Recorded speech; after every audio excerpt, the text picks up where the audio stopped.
So good morning, good afternoon, good evening, wherever you are. Welcome to another episode of AUA, Ask Us Anything. So today I have the pleasure of sitting down with Chung Kao, right? Chung Kao, yeah. I know how to pronounce the Chinese name, but Thank you. Good evening. Thank you for having me. So, so we actually overlap a little bit inside San Quentin. You were released in September, I believe, right? Yeah, September the 5th last year. And you were immediately deported to Taiwan, right? I was immediately sent to immigration detention center. Oh, okay. Yeah, an ICE detention center that's located in the county jail, in the Yuba County jail. They had Yuba County jail had a contract with ICE, so-called immigration and customs enforcement. Okay. Yeah. So I was in there for about another month or so. Oh, okay. Yeah, I actually came home on the 22nd October. So I stayed about a month and a half, 50 days. I see. Yeah. Were you in that county jail? Is it a regular county jail, or were you isolated? I don't know about isolation, but different units got different population profile, right? So I think Yuba County has set up so the immigration population were in certain areas, or certain housing, certain parts. Okay. And the regular county jail were in certain parts. I see. You didn't fight the deportation, right? You were just waiting. Back then I was in a rush home. I just, I signed on the waiver immediately. Like as soon as I was in custody, I signed the waiver, right? And the reason that you wanted to come home was because your mom was very sick, right? Yeah, my mom was in a coma state, with 4 pipes and totally unconscious. And How long was she in that situation? Since 2014. Oh wow! Yeah, she waited. In my belief, I believe she waited for 5 years just in hope that I would come home and hold her hand again. Because sure enough, after you arrived, she passed very quickly, right? Yeah, she stayed with me for about another 50 days. So during that time that you were with her, did she responded at all to your presence, or? I remember one time vividly that while I was she's sunbed and she's totally irresponsible physically, right? So I had to every morning I went to the hospital and wipe her clean, wash her face, put on the cream, and then give her a massage on her hands and feet. And one day I saw her tear came out of the corner of her eyes, like nonstop, and I kept wiping, and I didn't know why, and then until that I started comforting her and tell her, I'm here, it's okay, we can stay just like this forever, like that, and then all of a sudden the tear stopped. So I believe that she was, she was aware of my presence. And that was very important to you because your father had passed away before. You wrote about that. Yeah, you wrote about how you felt that it was your duty to attend to your parents, and you didn't get to do that with your father, right? No, I didn't. Yeah. Did your father pass away in Taiwan or in the United States? In Taiwan. In Taiwan. Yeah, back then, he was a resident of California already. But then, Taiwan has this government-backed, government-operated Obama system, right? The Obamacare system. So he wanted to take advantage of that, and then all of a sudden when he came back and get the first diagnosis, he found out he got cancer and got only 6 months left. How long was that ago? It was That was more in than 2001. 2001. Just after Chinese New Year. So it was February 2001. We'll come back and talk about that because that changed you in some way, right? So we'll come back and talk about the death of your father. So your mom passed away at the end of last year. Yes. It was 12 in December. So now you're still waiting for some kind of legal proceeding in Taiwan, right? Yes. The Taiwan law says that any of the citizens committed crime overseas will have to be adjudicated. The fact of the crime has to be adjudicated again in the Taiwan judicial system whenever the citizen comes back. So I just have to go through the proceedings again. So there's this very tiny but not infinitesimal possibility that you might have to go to jail again.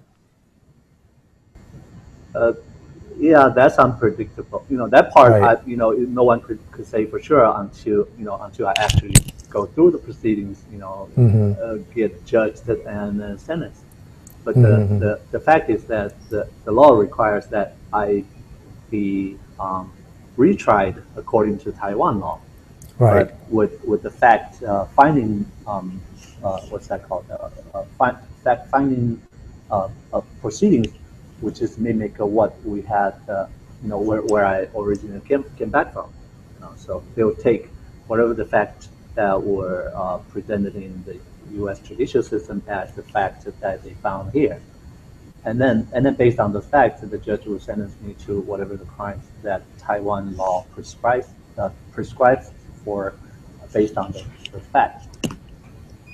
And then thereafter, I'll get sentenced according to the crime that was just being judged. How long were you in jail in the United States? How long were you in prison? Including the county jail, 27 years. 27 years. The sentence was 19, or what was the sentence? 19 to life. 19 to life. Yeah. So it was and so life sentence with the possibility of parole, right. with a minimum of 19 years that had to be served. Right. So your release was actually a parole. My release was actually for parole. It was actually a parole, but you understood that you would be deported, but it was actually a parole. It was actually a parole. Yeah. So when they grant you the parole, it was based on good behavior. Yeah, the parole system in California is very tough. It's very tough. Yes. Yeah, one has to behave and not just behave. It's not just, it's beyond not having disciplinary records. You really had to work very hard on self-help and therapy in order to convince the parole board to let you go. So the prison system and the immigration system are completely separate. They weren't trying to release you so they can deport you. That wasn't part of the calculation. It was all based on what they thought you're eligible, right? That you're suitable. Yeah, the criteria in California, basically what the law says is that verbatim, right? You have to not pose a danger to public safety. So that was the major, and that was the pillar of parole decisions. You cannot be a danger to public safety. So whether I get deported afterwards was that's something else.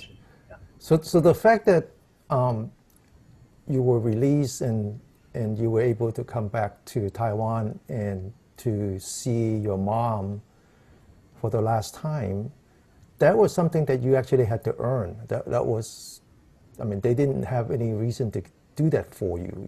You had to earn that, and it was a tough thing to do, to earn that, right?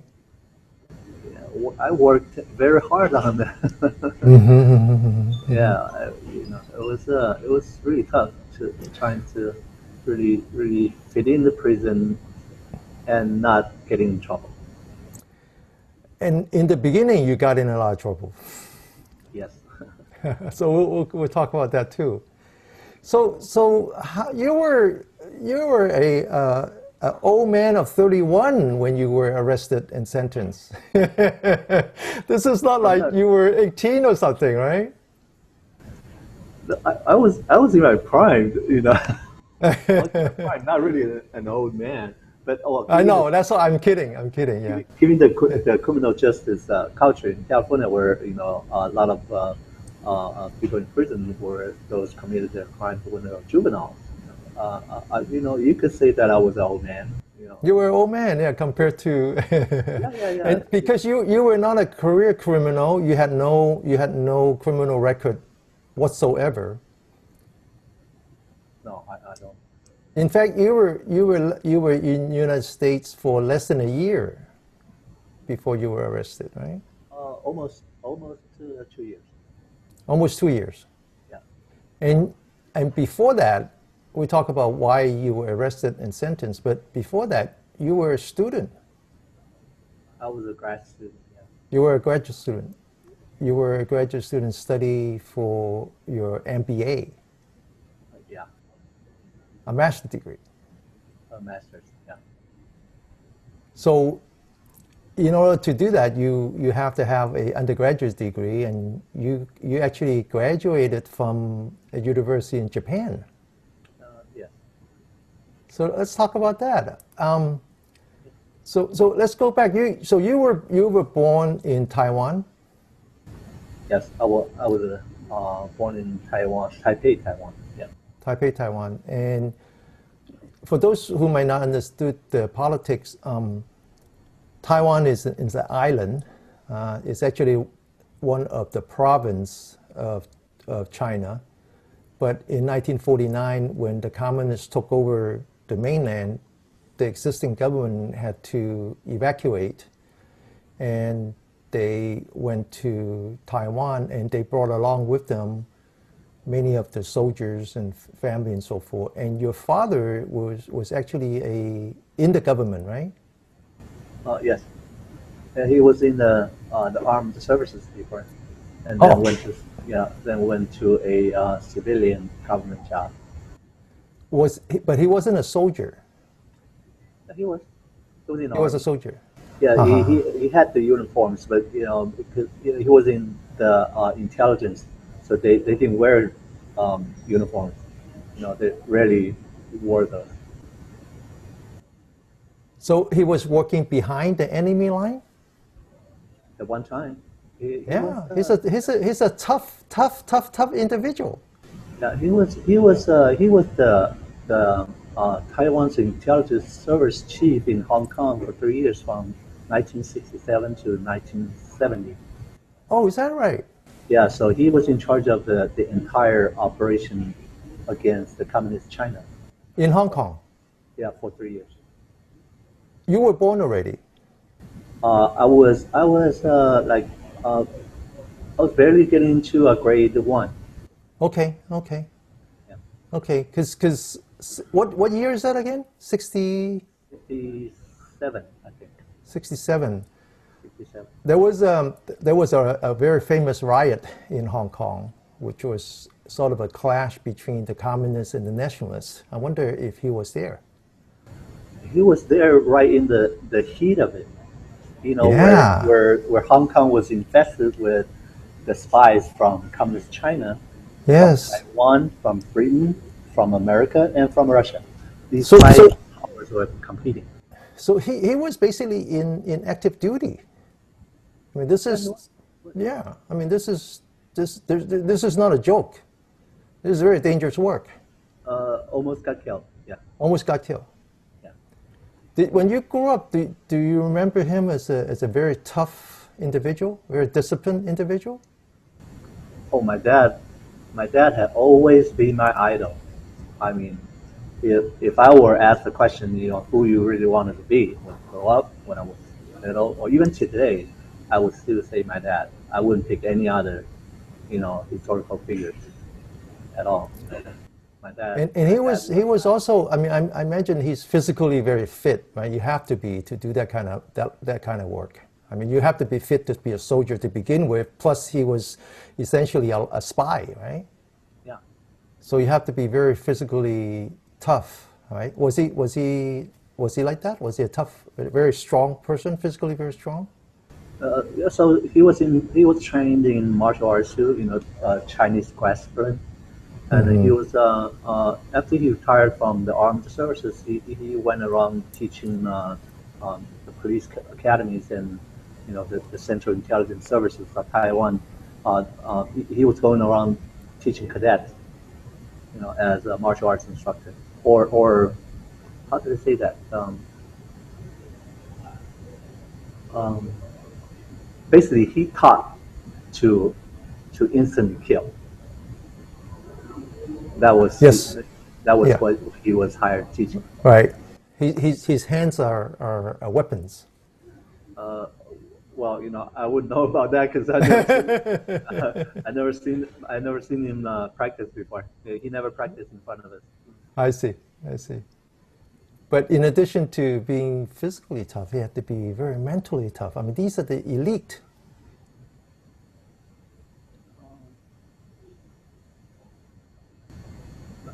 I mean, I just took that as his personality. He was a very strict person. Mm-hmm. Really, yeah, like strict on everything. I was beaten even on a dinner table all the time by saying the wrong words or did some very subtle things that was against the cultural doctrines or the etiquettes. I was beaten all the time. I was slapped, whatever. But He's very old fashioned, very old yes, fashioned. yes, he was. Yeah, he's from a very different century. Exactly. Yeah. But you were not the only son. You have brothers, right? Yeah. I have. You have an older brother. You have an older brother and a younger brother. Yeah. Mm-hmm. So the three of you, and your sister. My sister is the oldest. Uh-huh. But in reality, you didn't actually grow up with your dad because he was away most of the time, right? Even when he came back to Taiwan, he got sent away for lots of mission, right? Yeah, he went on a lot of tours. So the longest was the one in Hong Kong, right? But then Hong Kong, yeah. As I grew older, his tours were getting less because Taiwan started losing what's that called, the diplomatic edge over China, and start losing the military edge too. We start getting more obsolete. Well, I don't know if that term was appropriate or not. But we start getting weaker and weaker, right? And then the mainland China start getting stronger and stronger, and the society gets start changing. Mm-hmm. And all of a sudden, the U.S. tied up the diplomatic relationship with China, and and then Taiwan start losing, not allies, losing countries that recognize it. Mm-hmm. So, yeah, so he got less duties as I was growing up. Mm-hmm. What's that like growing up? Because you're culturally you're very very unique. You're like a alien in your own country, right? Because your family came from mainland, came from a very different province than Taiwan. You were essentially invaders, right? Because when you left mainland, you went to Taiwan. You were invaders, occupiers, right? And you were very close to the government, but yet you have no land. No, not just land, but no. Establishment is one thing, right? The physical thing, and we didn't even have status at all.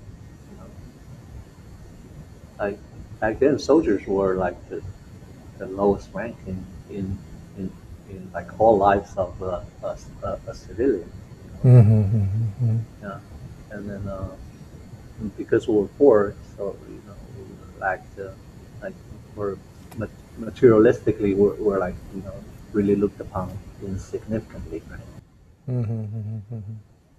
Yeah, most of us don't understand that. We really don't understand how the mainlanders were treated in Taiwan, or how the. But so you basically grew up having to defend yourself, because even though you live in these special villages, they're essentially you're refugees, right? They are like refugee camps, basically, right? Kind of, yeah, kind of. Yeah. Like we're enclosed inside, and everything had to be kept inside to be safe. Once you stepped outside, then you had to be ready for all kinds of scenarios. But yet, when you go to school, you go outside.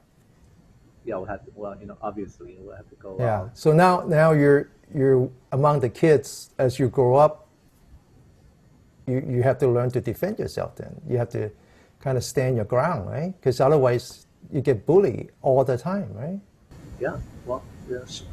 There are two facets of that. One is the street side. The one is inside the schools. Inside the school, people like us, the kids like us, were minorities, right? So we came from another world to them, right? So Yeah, of course, yeah. so there are like hostilities inside the school, but because every kid had to behave inside school, so it wasn't really a very big concern inside school. But once you step out of the gate of the school, or you step like in between the gates of the school and the gates of our villages, then that's a total different story, right? So when we were like still in grade school, it was like still a matter of just school bullies and that kind of stuff. But then when you're a little older, like when we're a little older, and we become bullied or chased or get really hurt by the little local gangster rascals. They were like just purposely picked on us, right? And then came like purposely came after you to harass you. And then if you just show any signs of resistance, then you're in a very peculiar situation. But yet you cannot show weakness, because it just gets worse. That's why like I left the village like kind of early, so I wasn't really subjected to much of that. But like when my brother's generation, or the generation that were a little older than him, had to really band up together when they leave and come back. Now you're the middle child. So how much older is your older brother than you? Every one of us had 2 years difference. 2 years difference. So it wasn't that big of a difference, right? 2 years is not a huge difference, but yet it is noticeable. But then between the grade school kid and the junior high kid, there's this distinction. So and then they could tell from your uniform. We had to wear uniform. Every school had uniforms before, so people just recognize your age by looking at your uniforms, right? So my sense was that the junior high school kids were subjected to much danger than grade school kids. And my brother used to hang out with the older guys, like he'll end up with the older guys to go to school, to whatever the activities that we had to do outside the village. You weren't such a good student. No, I was always the good student. You were always a good student. Oh, okay. Yeah. Let's see. I graduated I graduated the elementary school with the principal's award. Okay. So I was like among the top three in the entire class. Okay. We have this annual class system, right? Unlike the U.S. headquarters or semesters, we have this annual system. So our class were like huge. I was amongst the three. So the top guy would get let me see. The top guy will get the prefecture, like the like not prison. The second guy will get the mayor's award.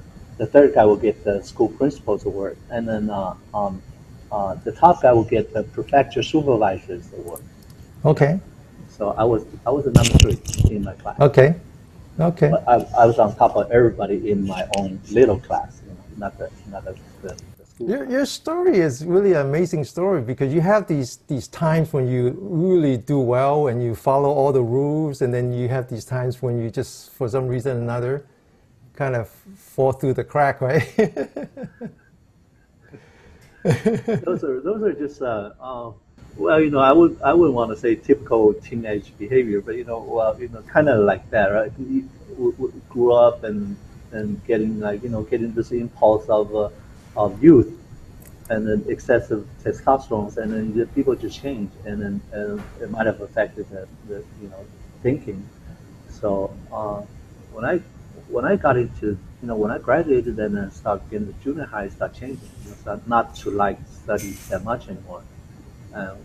When I was little, and then because we're Chinese, right, we study like to impress the parents rather than studying for ourselves, because we were like required by parents to study, not to study to excel in school, because those were their expectations, right?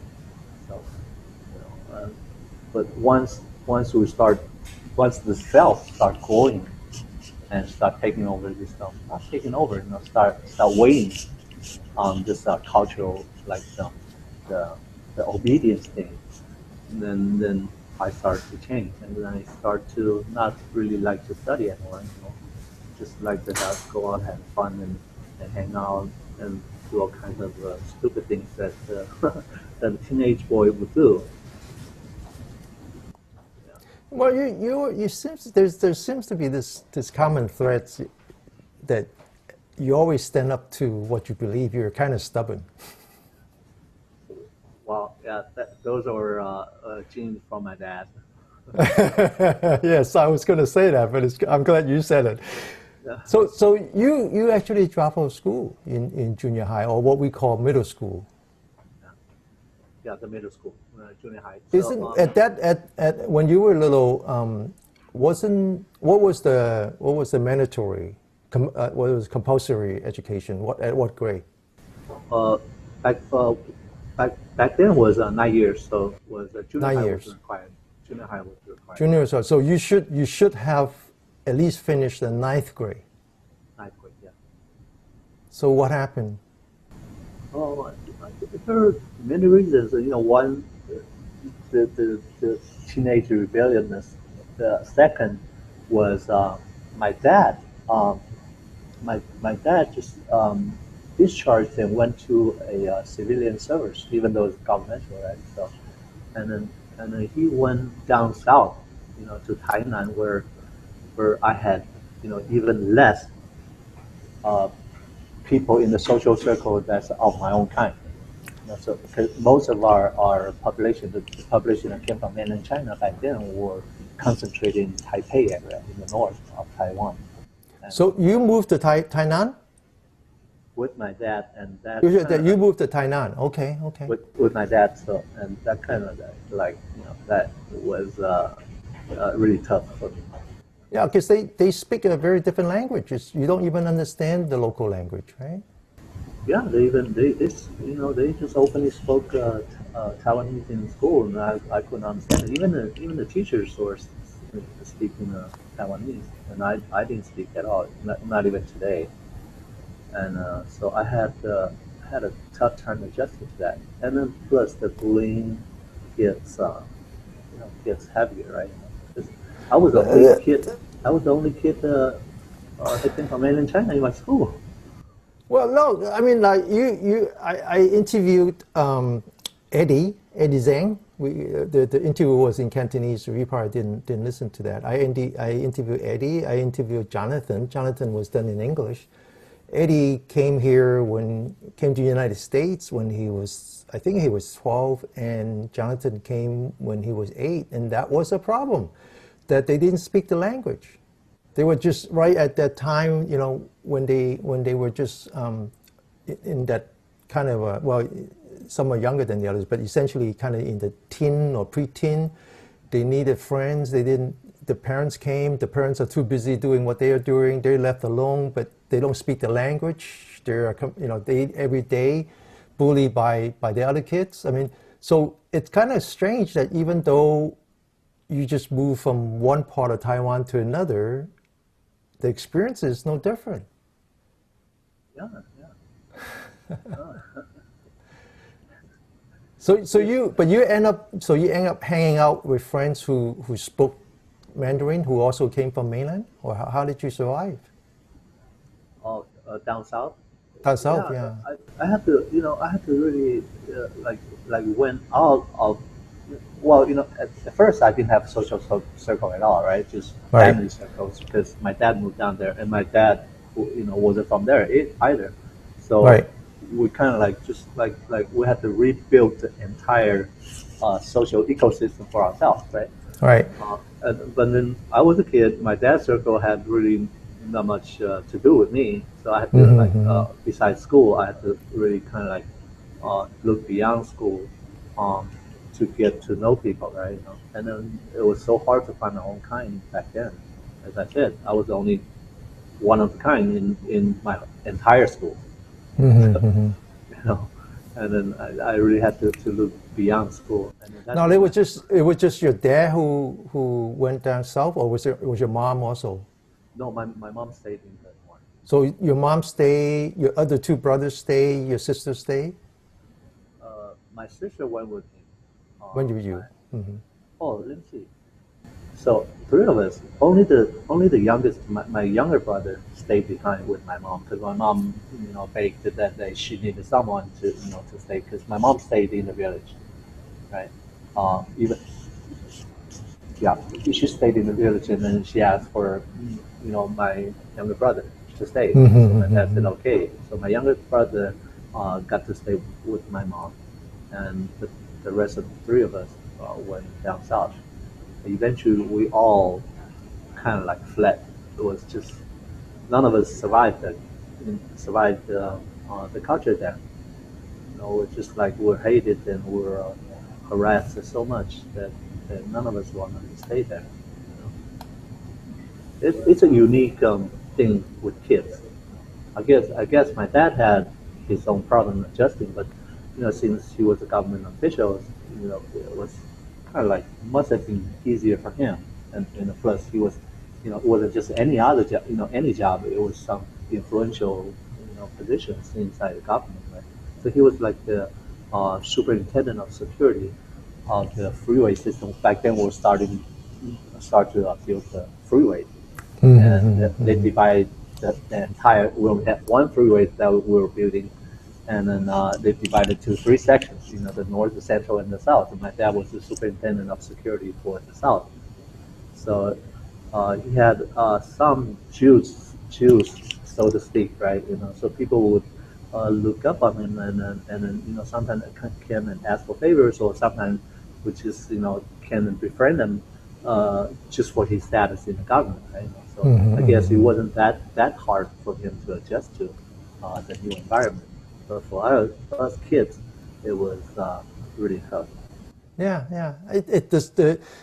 It's actually very similar to our experience coming to the United States. Very different. Very similar experience.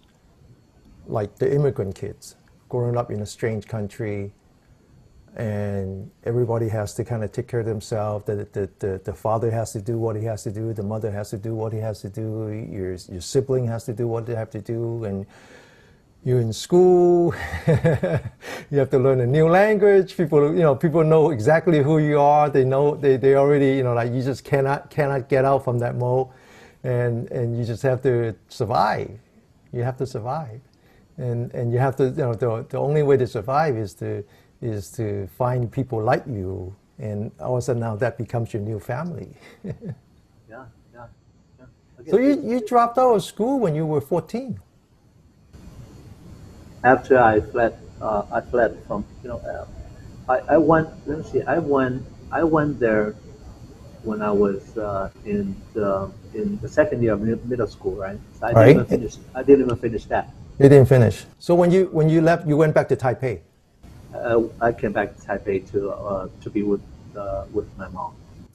Now, because your father was thinking that you would enroll in school again. Yeah, and I actually did. But then Oh, okay. none of it I stayed long. You know, once I came back, I was like, my dad wasn't there anymore, and my mom wasn't as strict as my dad, and then I started going like haywire. We call that the monkey without the rope. A monkey without a rope. That's a good metaphor. Yeah, I mean, all of a sudden, you're growing up. I was 15 when I came to the United States. I mean, I remember how that was. It's before we came to the United States. My father was also very disciplined because that's how it is, and we're supposed to follow rules. He understood everything about Macau. So he was the authority of the family. Everybody was doing what they're supposed to do. But once you came, he couldn't even take care of himself, let alone take care of us. And we were all monkeys without ropes. Yeah, yeah, we're like that too, the three of us. So then, eventually, you joined the army. There's a mandatory military service, and that was when you were 18, right? That's when I turned 20. But actually, I for high school, I even went to a junior academy in Taiwan. Okay. I No, was so wait a minute. So you were in high school. Oh, I was in school consistently, but none of them I stayed long. I just keep getting transferred, keep getting in trouble, and then had to find another school, get expelled or something like that, right? They just want to get rid of you. They give you, I don't know how to translate it into English, but they give you this mark, right? Small mark, middle mark, big mark. If you get 3 big black mark, you're out, right? Yeah. So you were very good in getting those black marks. Yeah, I have not just the significance of the infractions, right? Just like any other disciplinary system, they label to like in the criminal system, a label more violent crimes or the more serious crimes and less Yeah. like felonies and misdemeanors. Yeah. And we had almost the same system in the school Yeah. behavioral evaluation system. Yeah, Right? yeah, yeah. You have penalty infractions. The Asian culture is such that once you're labeled, you're forever labeled. There's no way to really get out. And it surprised me that even to today, they were still using that for your grade. Rather than your academic performance, they grade you based on your behavior. Your disciplines, Like yeah, you have to follow social, laws, follow rules, yeah. Like Yeah. Your social behavior towards the teacher, amongst the kids, Yeah. were all like observed and recorded. So Taiwan is a very, very Confucius society. well, I mean, the social hierarchy. Not very today anymore, but it used to be. Yeah, the very rigid social hierarchy. That you're supposed to behave every step away. You're supposed to behave. Yeah. Yeah. Not So much. you never graduated from high school. No. But I you went joined. to You said you joined essentially like the ROTC, the Junior Academy. Yeah, junior academy for about like a year. For about a year. Yeah. That's when I really found out that that's when my dad found out that I was smart, and he really felt the importance for me to continue getting education. I think back then in the U.S. too, they test your IQ for any branch of the government, right? Like they test your IQ as an admission process. And the Junior Academy too. It tested us for our academic knowledge and then our IQs. And I was the top one amongst 2,000 cadets.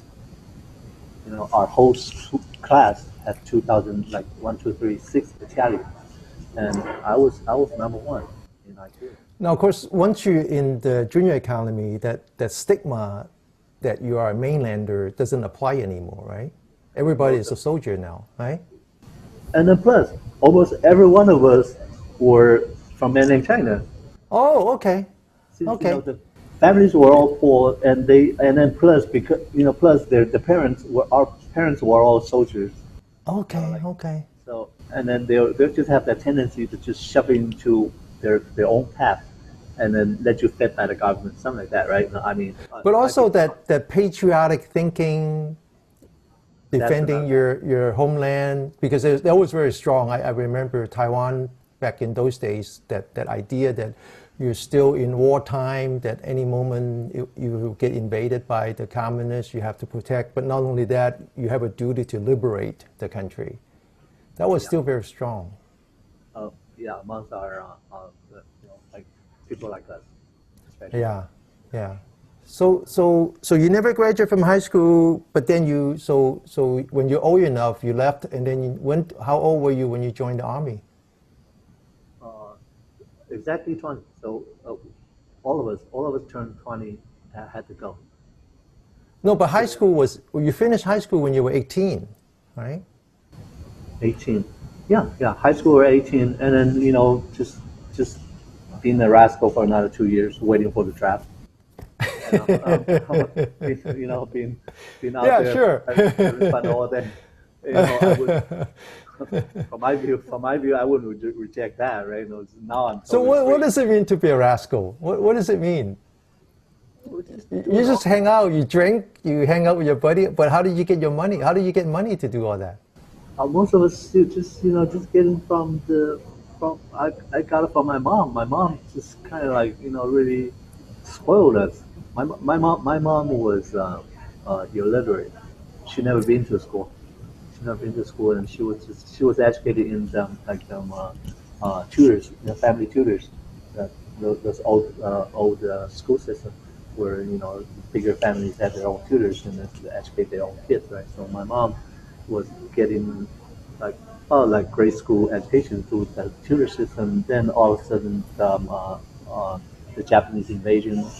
I think Japanese invasion, she was still okay when Japan first invaded China. But then the later Civil War kind of like just messed up everything. She couldn't get any education anymore. Yeah. And eventually she even forgot how to write.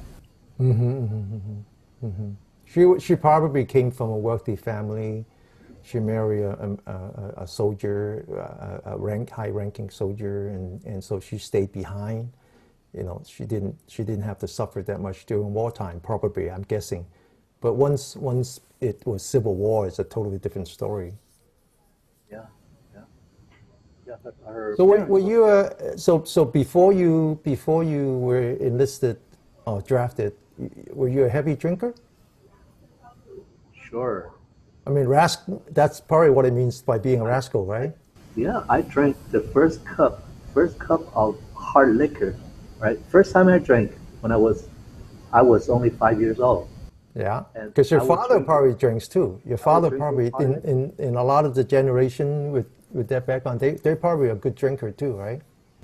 No, I started drinking because of family. Because my dad would when we had family dinners and we had guests come, we had guests who came.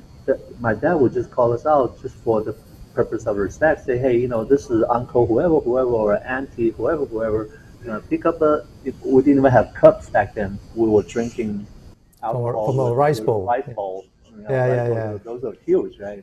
Yeah. He'll just pour as much and then say, cheers to uncle, cheers Right. to auntie. Right. Just introduce us to them, right? Right. That's Drinking how I is very different. It's very different. It's really it's social interaction. It's to reestablishment of the hierarchy. You're supposed to offer. It's very cultural. Very cultural. Alcohol was part of the life, so far as for our family, was just part of life. You know, Yeah. everywhere you Yeah. have alcohol, everywhere. Yeah, and these are very strong alcohol. These are Maltais and stuff like that. They're not like your beer and your wine, right? Yeah, the hard liquor is made of barley. They're hard liquor, yeah. Made of hard wheat, and so like sometimes 50% alcohol Close, or more sometimes, yeah. close, yeah. And first time I drank, I got drunk. Just like one sip, but then it was not really a sip, right? It was like a big, like, gulp, Yeah. And then I was drunk. Yeah. So you did your share of drinking before, but once you're in the army, you can't drink anymore. No, when you're off duty, you're free to drink. Well, I was sent to the front line back then, right? So Taiwan. Front line mean the little island, the remote island, or front line? Yeah. What does a front line mean? Oh, okay. Well, if I translate it literally, it would be the Golden Gate Island, right? It's Golden Gate Island, yeah. Yeah, it's within. I think it's within within 100 kilometers. You could It's see closer to mainland than it is to Taiwan. Oh, it's much closer. It was just like right offshore mainland. Yeah. And we could see Xiamen City. Yeah. And for the longest time, you guys were shell. I mean, this is Shelled till like 70. I think it was 77. 77. Every day, right? When the U.S. tied up a diplomatic relationship with China. Then they that's stopped when the shelling shelling you. stopped. Yeah, that's when I the see. shelling stopped. At first, it was like every day for about 2-3 years, and then the U.S. would intervene, and then they started the negotiation process. Then Mao Zedong says, "Okay, every other day," right? As a compromise, and that every other day lasted till 77. I see. Crazy. It's so crazy. And I was there. You were there. Served Yeah. 2 years. I served Yeah. 2 years and 3 months on the island, and Yeah. it was actually prohibited. Alcohol was prohibited. No matter Okay. you're on or off duty. Okay. But everybody still drank. Still drinks, yeah. Yeah. I remember I think it was when I started my first company. A few of my employees were from the Middle East. Some actually grew up in Lebanon. That was when the Israelis would be, like bombing them every day. And so I said, well, how do you guys do that? How do you grow up in the? He said, oh no, you learn to listen to the shell. I mean, you can tell whether it's coming towards you or not. Yeah. Exactly. So you stay in Army for the 3 years, right? Entire Yeah. tour of duty, right? My tour was 3 years. So you were 23 when you were discharged. I actually went at the end of my 20th, like real close to 21 already. I was drafted late, so when I came out, I was close to 24 already. 24. Now, at some point, you decided that you need to improve the quality of your life. Yeah, well, I had to really. I think number one, the service is kind of like an instant eye opener, or like an instant. It just instilled self-discipline in me, when the service, and that I give that.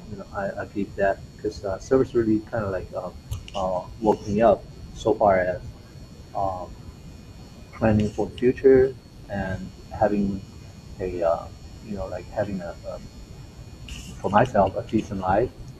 Those kind of ideas kind of like sink in, during and after the service, right? And then what kicked off for me, for me to go, seek education, was when I came back. I really felt like ignorant among my social circle.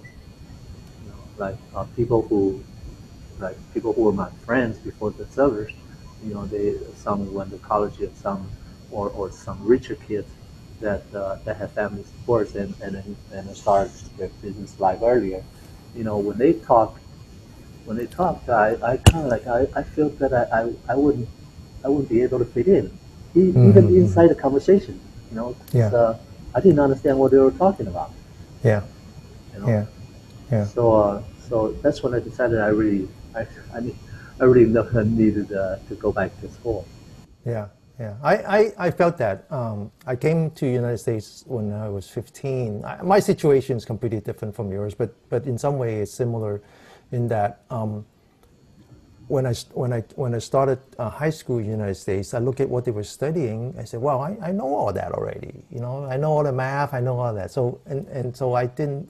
In the beginning, I wasn't really all that interested. There was really no need for me to study, and I'm thinking that maybe I got to the same point now where I said, you know what? Nobody really care about you. You know, you have to kind of figure this out on your own. If you want to make something out of your life, you know, you got to do something. And education was obvious. You know, you have to be educated, right? So you were 24 when you got out of the Army. How old were you when you enrolled at the university in Japan? How old were you? I went to Japan when I was 25. So okay. So only about maybe less than 2 years. A year. No, yeah, less than 2 years. About like a year. About a year. Now, when did you learn to speak Japanese, and how did you learn to speak to the Japanese? I started learning after I went there. Oh, you learned. Oh, okay. Yeah, you know, just like we have like every school or major or every school here, you know, even the adult school has ESL over here, right? So they have JSL over there, like in most of the schools, and then as a separate like school, you know, they have like schools only for JSL, but they were private entities, you know, like private schools only for people who wanted to learn, you know, like foreigners who wanted to learn Japanese. So I went there to a JSL school in Kyoto for about like 6 months. Okay, so you went to language school first. Language school first, yeah. And then so you didn't apply to the university right away. You actually applied after you got there. Yeah, yeah. Okay. After I thought that, you know, I was like proficient, not proficient. I was getting close to fluent, and then I just applied. You know. This is non-trivial. This is non-trivial because eventually you managed to get yourself into a 4-year university in Kanagawa, if I understand it right, which is very close to Tokyo. And the way I understand it is all the universities, their ranking is proportional to how close they are to the capital. You know, all the good schools are. Yeah, I mean, so when you told me that you're in Kanagawa, I said, wow, that's a good school. Had to be. But you managed to work your way to the point where you got accepted into a 4-year university as a foreign national with a scholarship. Not at first. Not at first. So I went to the language school, and then after 6 months, I thought I'd give it a try to start getting interviews to trying to get to the university, right? And then the first school I hit was this Tokai University. I didn't know the information before, you know, but actually Tokai, the university I went, was the most progressive thinking so far as the foreign students go. Oh, okay. In Japan, they really crafted a system where it's easier for foreign students to really, right. Because they probably think that diversity is important for their own student. And plus, they wanted to collect the what's that called, the like elites from Southeast Asia. Yeah. You know, yeah, they want to invite them to come, so they have to, you know, so that's why they decided to make it easier for them to study, you know, in Japan. So to make the long story short, you were there for 4 years or a little bit more than 4 years? 4 years. So you were there for 3 years? 4 years. 4 years. Yeah. 4 years. Yeah, there's no bypass. And you received your bachelor's degree in finance. In econ. Econ. Okay. And you graduated, how do you say that? Summa Cum Laude. Summa Cum Laude. Now, you know why I cannot say it? because I never have it. No. All this time that I have been in school, in college, graduate school, got my PhD, all that, I have never even been close to getting Say it again? Summa Cum Laude. Cum Laude, which means the best of the class, supreme, I think it means, something like that, right? Something like that. You know. Something like that. So you graduate with high honor. Let's just translate. You graduate with high honor. Yeah. Well, actually, the highest honors is The highest, yeah, of course, yeah. I beat every other student to the grade. Yeah, there's only one, right? Yeah. Wow. I was a valedictorian too for my class for the econ department, right? See, I don't know any of those words. I refuse to memorize those words because I have never gotten one of those. Okay, so I refuse to even remember what they mean. But I know what you're talking about. You're just being humble. So you were in the top of the world. Yeah, I couldn't imagine that, but I actually went there. Mm-hmm. So you were asking the scholarship about the scholarship, but only after I became the top student. Yeah. In the freshman year that I got the offered scholarship by the school.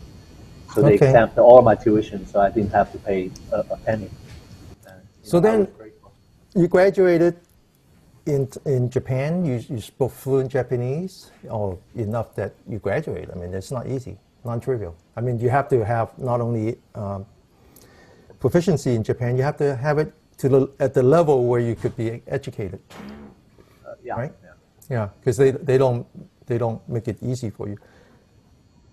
Then you came to the United States. Yeah. What happened? How did that happen? Back then, my sister just married, just got over here about I think my sister just got a citizenship back then. Mm-hmm. She came here in 1987, married and moved over here, and then so she settled in Los Angeles. And then I wanted to just get my PhD in the school where they offered me exactly the same. Yeah, I mean, of course. I mean, I was a professor. I want my best student to stay. Okay, I don't want some. I know we look at the undergraduate. We pick all the best ones. Our first choice goes to them. Yeah, of course they want you to stay. They want you to stay and get your PhD. Of course, that's the case. Yeah. And then had you stayed, you would have been a professor. Well, maybe. I mean, that's one of the. I mean, that would be like the logical steps. Yeah, logical steps. Yeah. Yeah, that's a most common path. Most common path. Yeah, but of course you didn't take the common path. Again, I wanted to be different inside, and then second, what my sister said had merit too, right? Why not learn another language, which was more international, English, right? Learn while getting your masters and doctors. Of course. And then he said, no, even actually, this is now we're talking about the late 80s, right? The late 80s. Yeah, close and Japan was at the top of the economic world, and they were sending all of their students to United States to be educated. I was teaching at UCLA, and I had lots of students from Taiwan, from Japan. All the companies were making so much money that they sent the best to Japan, to the United States. I think at that time, you couldn't do wrong by going to the United States. Yeah. Most of them on a company scholarship, as part of their employment. Yeah. They were sent over here. So you came to Los Angeles. Yeah. At the end of the 80s, right? 1990. I came here in March 1990. Oh, 1990. Oh, okay, 1990. Okay. So But you didn't look me up. You didn't look me up. I was at UCLA. That's where I wanted to be. I know. Had you come to UCLA, we could have talked. But you enroll in an MBA program. Yeah. Mm-hmm. Yeah. So let's quickly talk about what happened. So my sister's opinion was, and my dad's too, right? My dad said, he was having this, he was close to retirement from the government job too, and then he wanted to open business and the like, right? He was in a kind of like a big social life, and he's trying to organize it together into a business prospect. And then he wanted some help, and he said, econ was okay, but then why not, go to the U.S. and study for the professional business degree, right? Which only back then only the U.S., the U.K. and Australia had, and Yeah. nowhere else. MBA back then was very new. Yeah, this is very new. So, Very, very high, sought after, very prestigious. Yeah. yeah. So Dad says, said that if you wanted to go to U.S., why not just change your major and then study business? That's how I got into. That's how I planned for and got into the MBA program. So And of how did you end up in jail? Did you enroll in the wrong class? You went to the, how do you be, how to be in jail in 5 minutes? Not in 5 minutes, in 2 years, but it's still in the life. Viewing from whole life, it was in 5 minutes. So MBA program required that I had to work, but then I was here on the student visa. I couldn't work, or I Right. couldn't get paid if I worked. Right. Because there are a lot of the prestigious MBA programs are like that. They don't want people just, a professional student just go through. They really want people who had working experience and come back and be able to bring the working experience into the MBA program. Yeah. So you had to work. Yeah. So then I had to go, find some relationship where, someone owns a company or someone knows the company boss good enough to offer me a job, and then use the employment record to apply to the school. So I found a computer company around in the Los Angeles area where it was owned by one of the friends of friends. And then so he said, he would help and offer me a job in there. I actually started just in the warehouse, loitering around, checking out how they operated, helping move things around, right? But then they found out that I could drink. Then alcohol came back to, being, the bigger part of the life again, Not only drink, but you could drink a lot. You can outdrink any customer. Yeah. And that's part of the Chinese now Taiwanese culture is to do business on a dinner table, and that's a really bad habit. But still, Yeah. that is still prevalent today. People. You were what we call the closer. You're the guy that they sent to close the deal. Get the other side drunk, close the deal. Exactly. So I start drinking again, and then so my company job became a social job. My job was to social with the customers. Yes, and yes. And that started weighing on my academic performance. I got on the dean's list just 1 year after I got in LA. I was on the dean's list too. Right. I got straight A for 2 quarters or 3 quarters. I had straight A again, right? But then once I got into graduate school, my grade started dropping because I had to at least 2-3 times a week I had to go out and drink. Yeah. But not only that, even though you were not supposed to work, but you were actually getting paid cash under the table. So you were actually, you were a rich person too. Oh, I could support myself, right? Yeah, yeah, So yeah. the company offered the dorm, and then I got some allowance from the company. Yeah. Yeah, what's there not to like, right? Yeah, I didn't. I mean, you get an MBA, you end up doing the same job anyway. Yeah, I didn't have to worry about anything financially. Okay. It was good enough for me to support my living and the school, both together, right? So all these, this is like writing a horror story. All these things come together, right? Dun, dun, dun, dun, right? Coming together. So drinking, heavy drinking, one piece. What's the other piece that was coming together in retrospect that put you in that situation? Well, once I started drinking, you just your mind is now your mind is not making the right judgment all the time, right? So and then start waiting on the school, the performance drops, and then start getting pressure from the school, right? I mean, getting pressure from myself, trying to get back my grade, so start having stress now. Right. So the life became more stressful, Right. and then that stressfulness, turned around and got me into more drinking. Right? Okay. So Okay. so besides drinking for the company, now I went out and do my own social drinking too.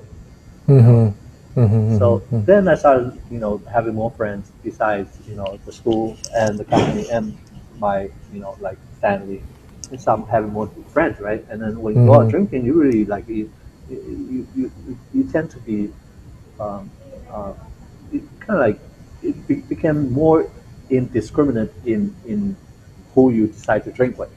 The drinking was the purpose, not the people who you drink with. Yeah. Well, 2 days ago I was talking to Dan. In Dan's case, it wasn't drinking; it was drug use.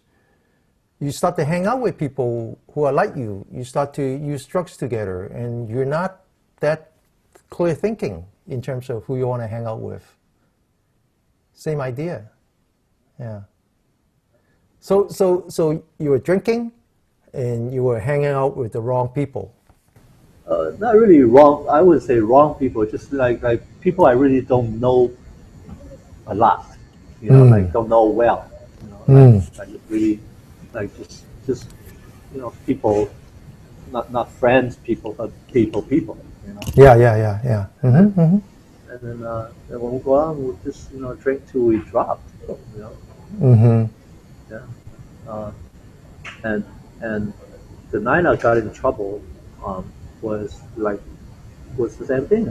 This guy who I knew by going out drinking invited me to say, hey, there's come over here this place where I've never been before. Right? What's in Orange County? I'd never been to Orange County back then. That was the first time. And he said, "There's no reason to go back. It's not worth it." I've been to Orange County. I don't like it all that much. They have a huge Vietnamese population over there. Huh? Vietnamese, Japanese, yeah, a lot of people, and it's close. Yeah, it's just it's.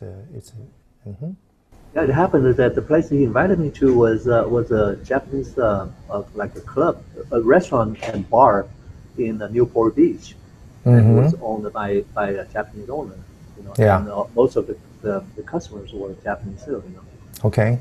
And we went out drinking that day, and then in our culture, in Japanese culture, they have employees under the house who are females.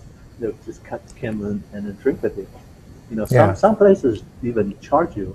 Charge you tap, by hour. It's hard to translate because they're not cocktail waitress. They're not serving drinks. They're really like bar mistress. They're right. They're there to keep you company, but with the idea that you would drink, and then the restaurant will make money out of that, right? Yeah, we call them hostess. Hostess, yeah, bar hostess, yeah. Okay. Yeah, they don't make some drinks for you, but they came and drink your drink. Drink your drink so you can, to make it consume, right? Okay. It just happened. But there was something else, because drinking, friends of unknown origin, that by itself doesn't lead you to second-degree murder. Oh, and the prevalence of guns. Oh, okay. Well, see, we don't want to miss that part. So you have a constitutional amendment that gives you the right to bear arms, and everybody, it was in Taiwan or in most of the Southeast Asia, we don't have access to firearms as a citizen, as a citizen, right? Okay. You get to use firearms when you're in the service, but then otherwise. But you were not a legal resident but you could still get firearm back then? Because today I don't think you can. Back then it was like everybody had, yeah. As long as you have a driver's license. Driver license. I think now you have to show green card, or you have. I think there's a little bit more strict now. But back then, no, anybody can get guns. Well, so, yeah, I didn't know that part. So yeah. Back then So you have guns, handguns. Yeah. So but it was for recreational use. You went to the range to practice, right? So I bought like 2 handguns and a shotgun, a long rifle, just I could shoot around with different weapons, and then shooting different weapons at different fields, right? So just to get the experience. So and I think it's one of the guy things too, like guns guy. It's a safe story. It's monkey without rope. Right? I mean, guns are very controlled anywhere else. The United States is the one place where, theoretically you're supposed to have permit, but in reality, everybody have guns if you want it. Illegal ones are flooded everywhere. Everywhere, yeah. So you have guns, you were drinking heavily, and you were hanging out with the people that are of suspect, right? That doesn't sound good. No, especially with the psyche within this culture, kind of make it worse too, because you have guns, so people have guns. Then you'll take extra steps to make sure that no one could use their guns on you. Therefore, you tend to use first. Just like the law enforcement, they have this strict protocols when they approach citizens. Yeah, they don't wait until you draw your gun. They don't wait. Yeah, they don't wait. It's that too late. Have, right? They just assume that. Assume you have. They assume that everybody have. So So what happened was that you shot someone outside of the restaurant bar, right? Yeah. But you weren't planning on that. That was not in your mind. No. You had no reason to do that. No. I didn't know this person, Mr. Lu. Number two. Mr. Lu is your friend, quote unquote friend that brought you to Orange County. No, my friend was Andy. Mr. Lu was. Oh, I said right. Mr. Lu was the one who, the victim, yeah. Yeah. So we were drinking all night since like 9 o'clock to 2 o'clock, 5 hours nonstop, and we downed, I think, like 3 bottles of hot liquor. So that was like 2 liters. With now, Mr. Lu was not somebody 100% innocent. He was somehow involved with something, right? He was the boyfriend or something, right? Yeah, he came to pick up his girlfriend. Who was the hostess. One of the hostess. Uh-huh. So one of the hostesses who promised 2 of my friends to go out with them after shop. You're not involved with that. You didn't have anything to do with this girl. No, not at all. Yeah, but because we're drinking, so you kind of kind of like within the earshot, right? So that's how I knew that they were going to go out together. So that's why I at first I wanted to leave alone, but then I realized that my friend had to come in my car. I parked way like at least 10 or 12 parking lots away from the shop. So after I got to my shop, I wanted to leave, but then I realized that, hey, his stuff's in my clothes compartment. So I went back to transit to call him, right? Just as I was thinking, Mr. Lu drove up and Mr. Lu is the boyfriend. Yeah, it's the boyfriend. Yeah. He showed up. Yeah. He pulled up, and right next to me, like one parking slot next to me, where there was this whole empty parking lot right in front of the shop, and he picked right next to me. So it was like, what's this guy, right? Because where I parked, there was no business that was still open at all. Yeah. 2 o'clock in the morning. Yeah. Yeah. and then he started talking crazy, not inside To you? car. Not to you. To you or to your friend? He talked crazy like inside the car, in between him and another passenger, right? So he had a passenger, talk crazy, but he meant to let me hear it. Oh, okay. Because And he I thinks didn't. that you are associated with. Yeah, yeah, or maybe thought that I was one of the guys who wanted to pick up the girls, right? So he started talking crazy in the car, and I was going like, hey, I didn't even know that he was, he was picking up the girl, right? I was Yeah, just thinking like, why is this guy, all of a sudden, go nuts on us, whatever, yeah, right? yeah. So then I went back to get Andy and say, hey, come and get your stuff and let's leave, right? Or Right, if you don't, I just leave. right, right. Just come and let you know that hey, there's a guy over there, kind of like, you know, uh, not. I didn't use the word crazy. I just said who are annoying, right? Who are annoying. And then Andy said, well, okay, let me get my stuff and then you can leave, right? And then so only Andy and I came back to my car, right? I handed him his weapon and say, bye, I'm just gonna leave. And he would start. Once he picked up, I guess like you get pumped up too, right? Yeah, yeah, yeah. Yeah. So while my bag was, while my bag was towards the Mr. Lu's car, Andy saw when Andy just went and confronted him, and they started having some exchange words, right? Cussing, whatever. That's when I threw my weapon, and then before I even turned around, shots fired already. Yeah, I went back home. It wasn't good. And I turned around and pulled the trigger one time, and it just ended up that bullet hit Mr. Lu right in the head. Yeah. So let me get this right. So you find it necessary to pull out your gun, right? You find it necessary to pull out your gun, but by the time you did that, they were already shooting each other. Yeah, if I had not been drinking, I wouldn't even go down that path. Because it was just like this blurred thinking really kind of like worked to my disadvantage too. If I had been, Yeah, if I had not been drinking, I would just go out to leave, right? I wouldn't have gone back to Andy, because I couldn't put everything together back then, Like, yeah, yeah. yeah, But the point is, these guys actually had reasons to hate each other, to argue, to shoot at each other.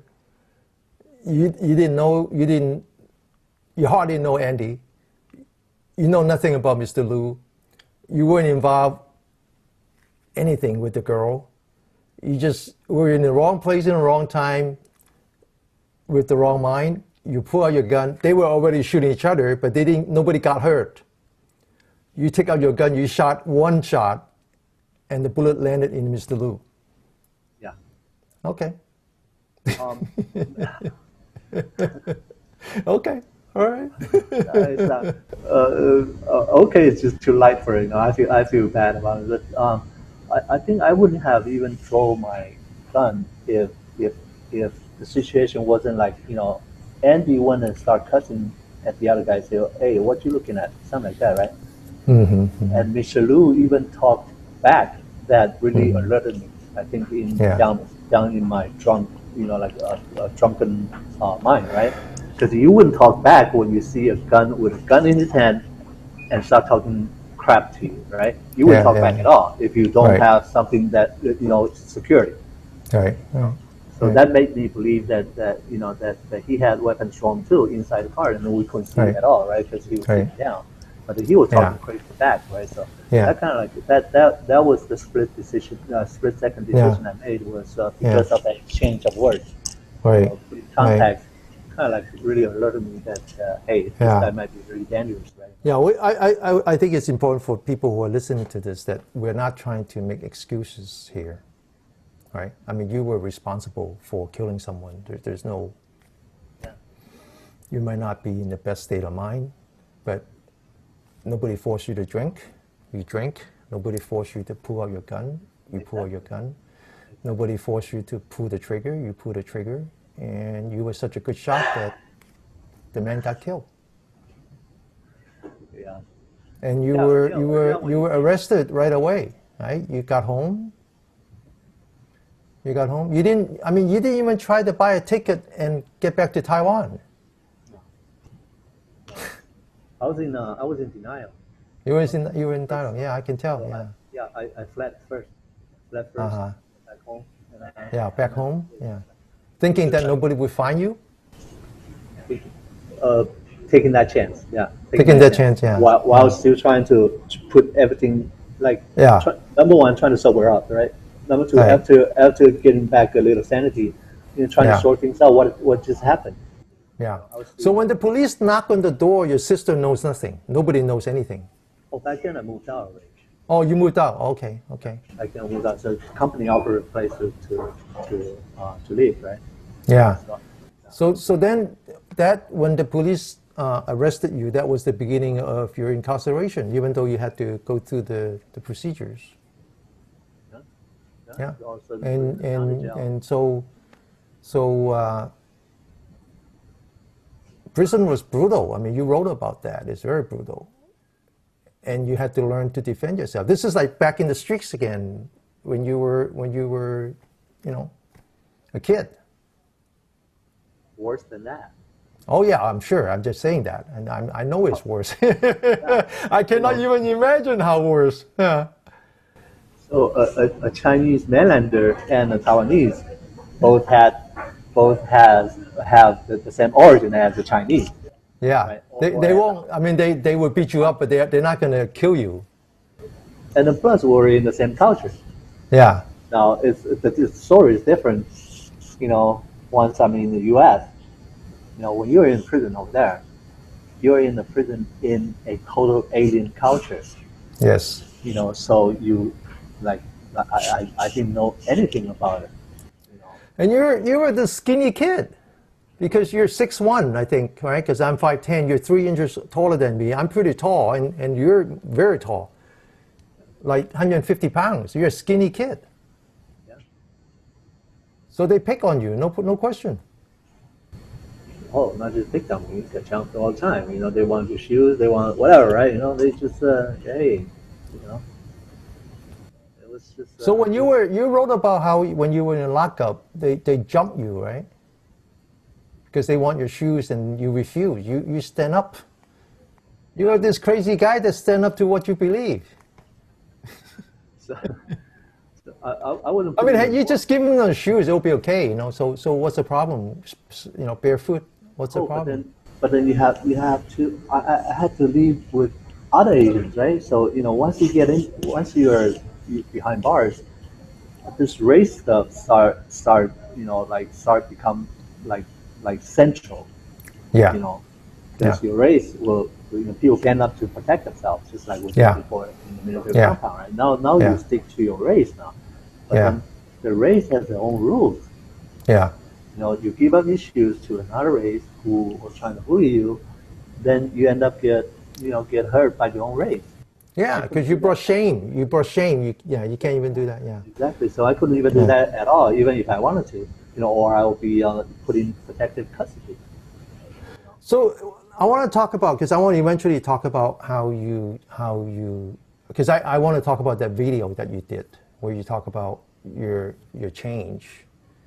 Yeah. And until that, you basically had to fight violence with violence, and you became a very violent man. Yeah, early on.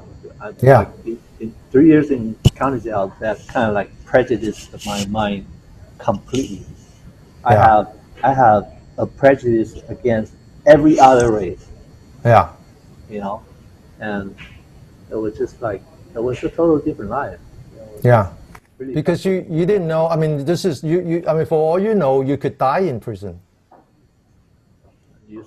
This is it. I mean, you're not getting out, right? This is reality now, and reality is brutal. Is violent. Yeah, like what you said. I didn't know that I didn't know that. I thought I had a life sentence, like a life without parole sentence. At first, I didn't know what that 19 is, and plus, I didn't even know that I had a 19 minimum to serve at the time of sentence because my English was so bad that I couldn't even catch everything that they said. They were talking so fast, right? The judge. Right. So you thought you were, because you killed someone. Yeah. You killed someone, so of course you thought that it would be a life sentence. That would only make sense, right? Because as long, as far as he says, look, if they don't, if this, is this execution? And they said, no, it's not execution. He said, well, then it's life. All right. Yeah. And I didn't know that they have different, life sentences, like, all this life without, life with, or whatever, right? Yeah. But in reality, it doesn't matter. In reality, it doesn't matter, because it was so long ago that nobody got out anyway. Yeah. Today, people actually do get out if they show that they have, if they show that they have done good inside. But back then, no. Everybody knows that. Doesn't matter. It really doesn't matter.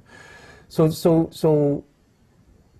you had to defend yourself. This is your life. This is no longer. This is real.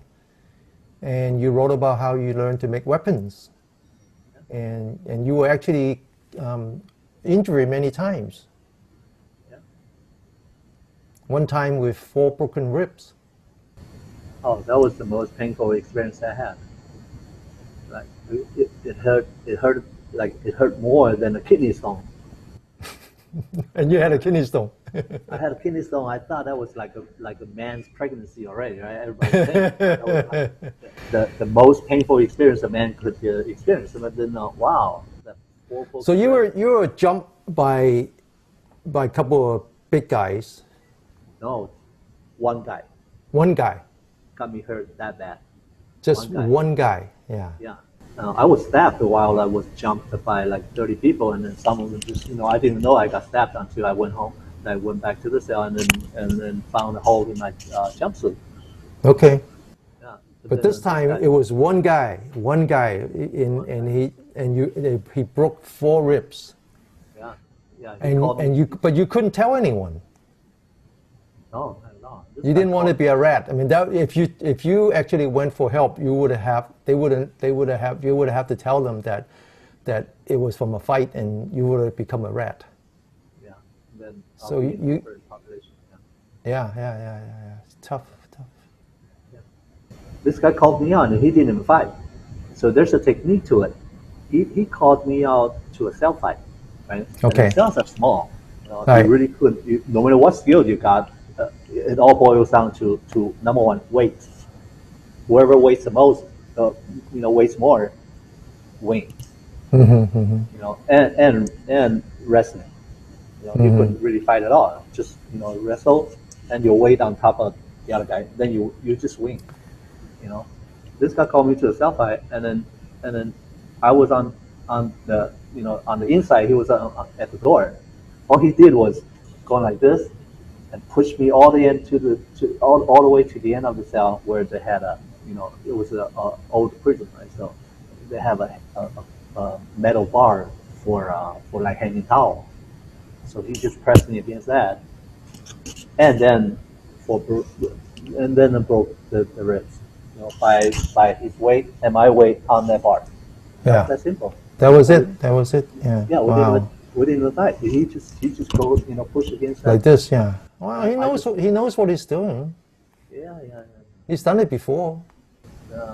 Well, obviously, that guy was very disciplined. So you couldn't go to the hospital. You couldn't tell the guard. You have to kind of hang tough, and then eventually someone discovered and they sent you to the hospital, right?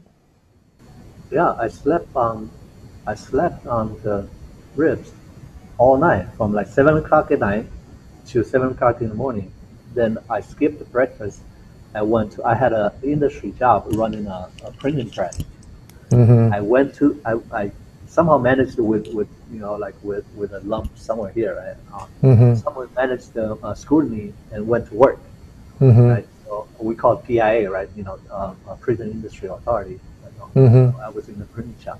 So I went to work, and I was running this 2-color press which were huge. German-made press are big. Not Japanese one.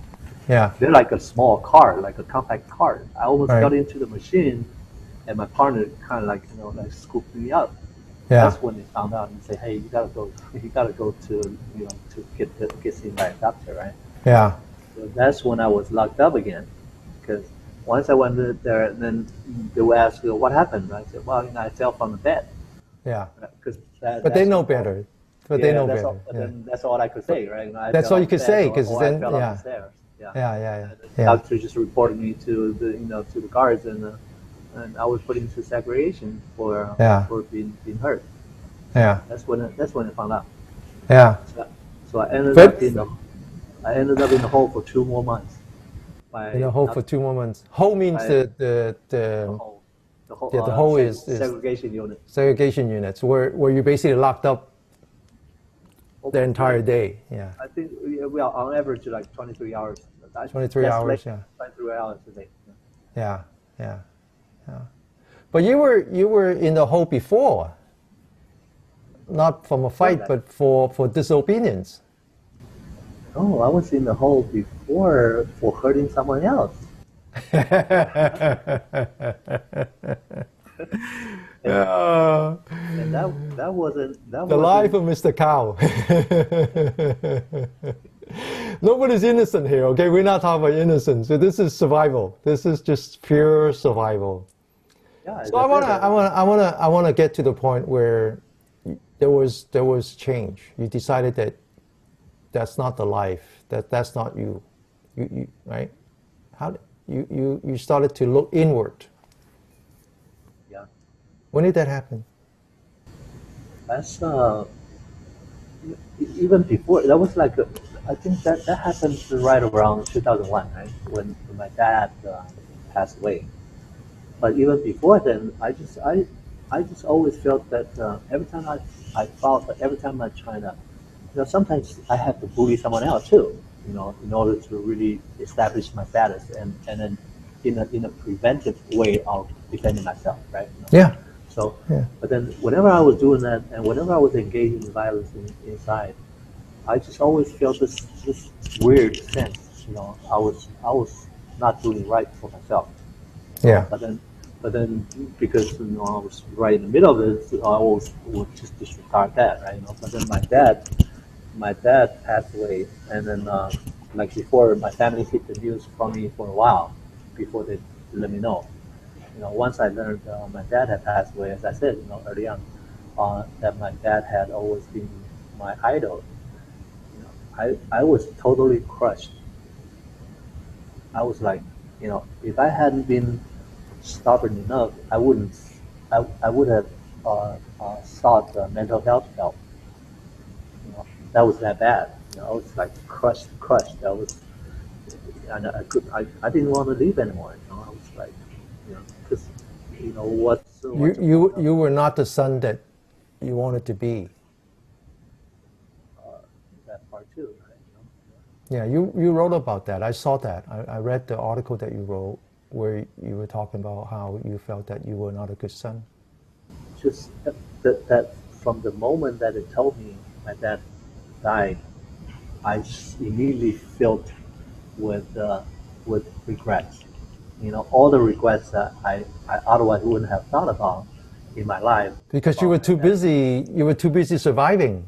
You had to put on that shield, that mask, and all of a sudden the mask came off. Yeah, not really came off. Within the mask, I started looking to the mirror now. And then start seeing my past, and realized that there was so much that I owed my dad I couldn't have ever done again. Like couldn't have the chance to make up again. Yeah. It was just like, it was devastating news for me. Yeah. And, so I kept everything to myself. Then start having like a more private life. Having trying to block everything. Like the daily routines, all of my side, so to speak, right? and Yeah. start to think about myself more. Then I started getting to meditation because I couldn't. Otherwise, I would have gone insane. You know? But how did you learn meditation? How did you get exposed to that? Because it's in your cultural root as well, but you have to kind of rediscover it. But at the same time, how did you get exposed to it? So at first, I was learning Tai Chi myself, like in early, like right after I came to the state prison, I could start. I started finding Tai Chi meditation books, right? So, but then I'll practice it externally, doing the forms, walking the walk, and thinking that was the meditation, right? Mm. And I didn't really understand that there are much internal works to do than the external forms, Mm-hmm, So mm-hmm. I was self-taught in Tai Chi on the prison yard, just doing the forms. But then after, There's enough pictures in the book that you could do that? yeah, you know what?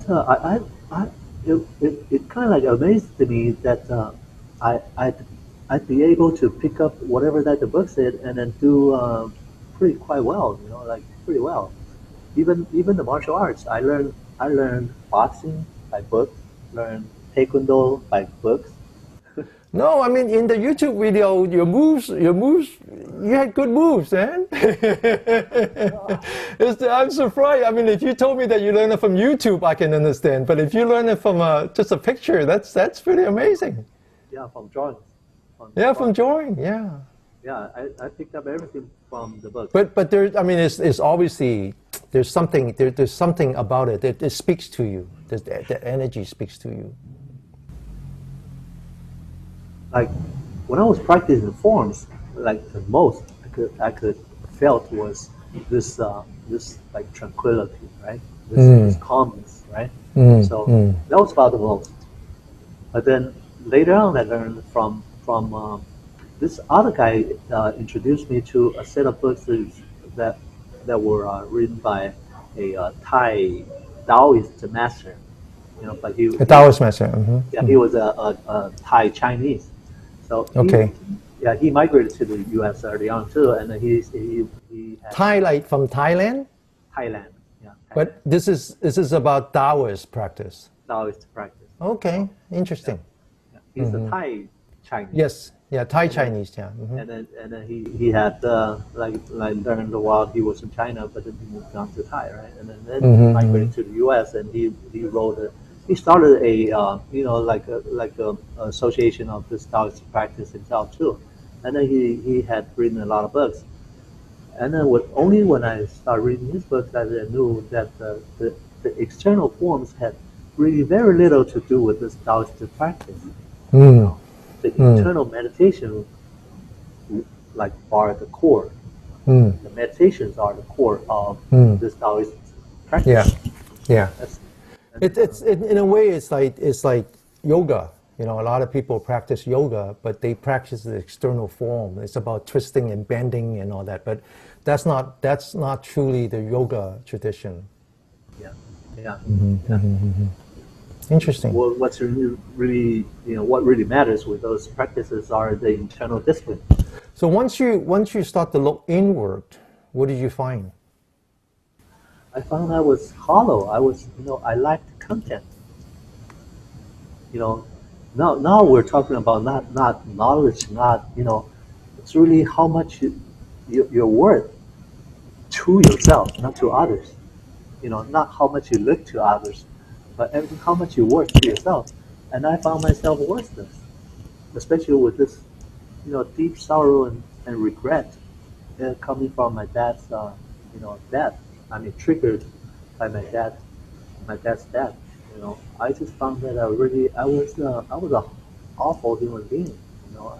I really lacked the essence, the quality of being decent. Yeah, that's when when I looked inside, that's what I found. And it took me a while to really like come to come to agree with that too. But once you start to look inward, and you were in search of something deeper. What happened to the prison? What happened to the outside? How did you survive? The outside didn't change. They didn't change because of you. It didn't say, oh, Chung is now, in his own journey. No, we're going to be kind to him. No, that didn't happen. So I became a very lonely person. I became like a what we call a walk alone. A person who's inside, was behind bars, who always kept everything to themselves, and then those were the ones that's most open discipline. And I took the risk. I'll be that kind and trying to block everything from the outside and trying to just avoid things, right? But then avoidance didn't help either. But on the other hand, it's a good thing that by then you have a reputation, so people don't want to mess with you anymore. And so when you became, this guy, you became more scary. That too. But then what they didn't know was that those practices meant really very little. It really had to be very, you really accumulate years and years of practice to be really good. Now you were not in San Quentin yet. At that time, when your father died, you were not in San Quentin yet, right? So when did you get transferred to San Quentin? That's 2013. 2013. So it's almost 12 years later. 12 years later. Now, you discovered the Last Mile program. I guess they discovered us. Huh? I think the Last Mile discovered us. Doesn't matter, but my point is that you discover your calling. I think in San Quentin, you will open up a little bit. Once you were in San Quentin, you saw all these programs, and for example, I think in the famous Prison University project, you were working on your master's degree, so obviously you didn't need a 2-year associate degree, so you weren't a student, but you were a tutor. Yeah, later on. Later on, yeah. So you find a way to help your fellow inmates. Yeah. At first, I was taking a class for myself, right? Like one class per quarter, just so I could, education is always good, and then plus I've been away from school for like 20-something years. Knowledge keep updating itself too, right? So getting back, even the same topic or same subject, I have totally different content now. So I went and took a class once a quarter, and then when I had a chance, I started volunteer to be a tutor, or they call it teaching assistant. Yes, yeah, that's what I mean. Yeah, TA, yeah. So that was important to you, right? In your kind of journey, to actually find that you can help others. Yeah, and then plus my, the after school life is so totally different from my in the prison university project life. It's totally different. It often surprised people because this off work and off school life were like the same thing. I was trying to be alone, to be myself, to be with myself, and then trying not to mess with everybody else. But once I got into a more social life, such as school and work, it often surprised people that I was a totally different person than they observed on VR or in the housing unit. But it had Let's talk about we're almost, it's almost hour and 45 minutes. Wow. But let's make it 2 hours. So let's spend another 15 minutes. I want to talk about, I forgot her last name. I had my notebook with me. Dr. Denise, what's her last name? Taylor. Dr. Denise Taylor. She actually, she's still practicing. She lives in St. Louis Obispo. Yeah, I lost contact with her after I. I'll figure it out how to contact her. I think she would want to hear this. Let's talk about Dr. Taylor. Okay. That was a tremendous influence on your life too, right? Yeah. Dr. Taylor, I had never imagined that someone could be that selfless and like kind to other people, given her experience, right? It was just like, wow, it was like saint-like quality. Tell us the story. Tell us the story. So we got to know Dr. Taylor, and then she was just a physician, a prison physician. We get to know her, and then later on she started a hospice program inside the prison. She convinced the warden that, hey, you have mostly older lifer population here, and then you have a acute care hospital that's been almost converted, like whole two wards were converted to long-term care because they were all dying up there, and then you couldn't transfer them because we have so little capacity, right, in the state prison. So, so she started hospice care, and then got approved. So, and I volunteered, and then then we were part of the same program. And then in one of the gatherings in the program, in the hospice program, Dr. Taylor started telling us why she wanted to start this hospice program, and that caught me on surprise. You know, like her own brother in the pride of his teen life, like they got into college, they had a bright future, was from a good family, and had a vision for the future. Got so much promise, but then got killed for something that was so trivial. Just for a few bucks in a wallet. She lost her brother, just like that. And then it was. I must have said that. I mean, it must have been, in some like few minutes. And then she decided to abandon her own, major back then, and start to go to a med school.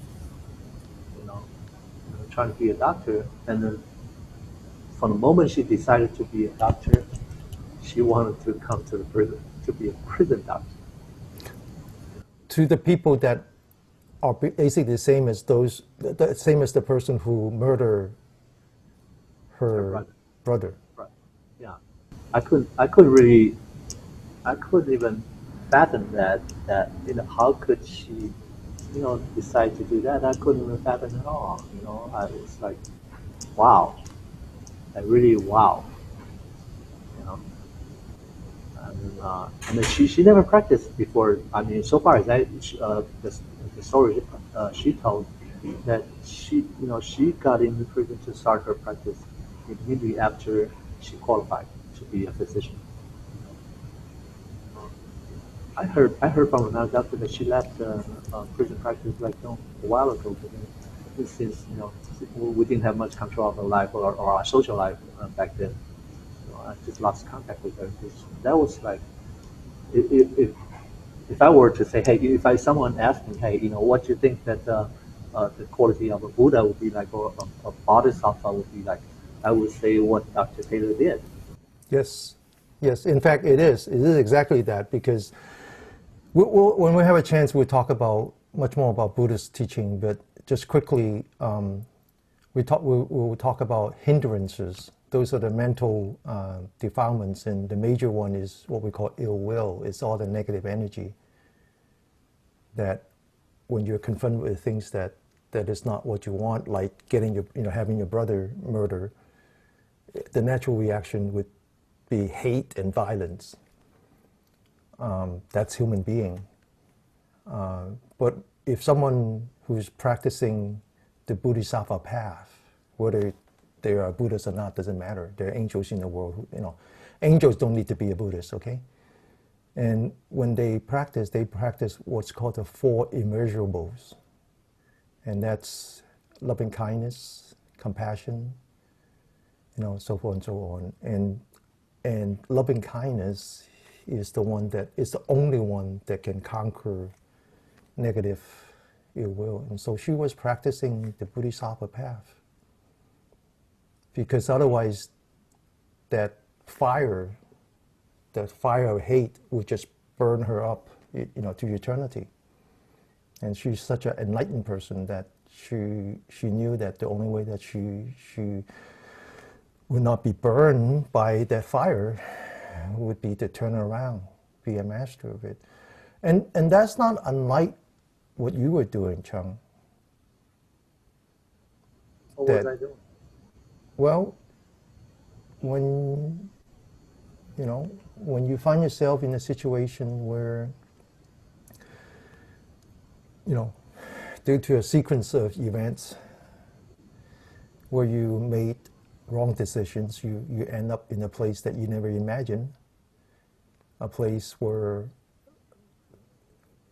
violence was the only currency, not only to protect yourself, but to earn your place in your own brotherhood. You develop this armor, which is the violence of armor. And I think when your father died, it triggered that person inside of the armor and says, hey, this armor protects me, but it's getting too tight. And in the end, I might survive, but I would be, destroyed. I mean, you're not as profound as Dr. Taylor. But you know what? Here's my plan. When I was thinking about doing this interview, I didn't want to tell you, but when I was doing this interview, when I was thinking about doing this interview, I want to structure it in such a way that we can tell a good story, and I want to dedicate this video to Dr. Taylor. And I will find a way to I know where she practiced. She left the prison work and she became very dedicated to taking care of people with AIDS. And not only just AIDS, but people who suffer AIDS who happen to be transvestite. She's an angel. She's truly an angel. But I want this to be a gift to her, that there is one individual that she saved. Now, to the point, she saved you to the point that you actually volunteer to work in the hospice. Yeah. Taking care of people who were dying, who wouldn't normally kill you or you kill them.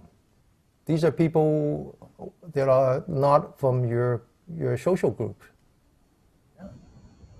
Yeah, that was that the hospice experience helped me see that even more clearly, and helped me see myself even more clearly too. And it was really like once you're so close to to the concept of that, you see things totally different. You're like just got the different perspective. I think that perspective were closer to our human nature. Yes. I think. Yeah. Once you're so close to that. Yeah. Yeah. I mean, I believe that. I believe that. I think that's why I practice what I practice, and that's why whenever there's an opportunity, I would help other people practice, because what you're talking about is a couple of days ago, you probably don't know that in Taiwan, but we still have this crazy fire, like we have 22 fire going on around us. And San Francisco has this really strange weather pattern in that we have thick fog. So there's a lot of moisture, and it becomes a protected layer. And so when all the smokes comes, it didn't actually get inside the city. So we didn't smell anything. But our city was totally covered by this layer of fog and the layer of smoke. And so for a couple of days, we didn't get to see the sun. It was like we were living on Mars. You look out and it's in the middle of the day and there's no sun. It's total darkness, and there's just like red color sky. And that describes the human nature. That describes human nature because with all that cloud and all that smoke, the sun is still there. The sun still shines upon us. And so if you think of that, what's inside of you, the compassion, the loving kindness, is always there. It's just that we have this cloud covering it. The cloud is called the hindrances. They are the clinging, the ill will, we can go on and on. But so Buddhist practice is about knowing how to not follow that. And if you don't follow it, then your good nature comes out, shows up, just like the sun would. And so for you, it took two major events. And one was Dr. Taylor, and the other one was the death of your father. And for that brief moment, you saw the light coming through the dark cloud, and you said, this is it, this is me. And then you work very hard to push away all the dark clouds. That's Buddhist practice. In a nutshell, that's what we do. Well, anyway, Chung, you didn't think that we would talk 2 hours, did you? No. No. I thought we had originally planned on like about an hour. Right? I lie. I told you about 30 minutes. I knew that it was going to be more than 30 minutes. I didn't think it was going to be 2 hours. Wow. Yeah, time just flies past fast. You're a very good person, Chung. You're a very good person.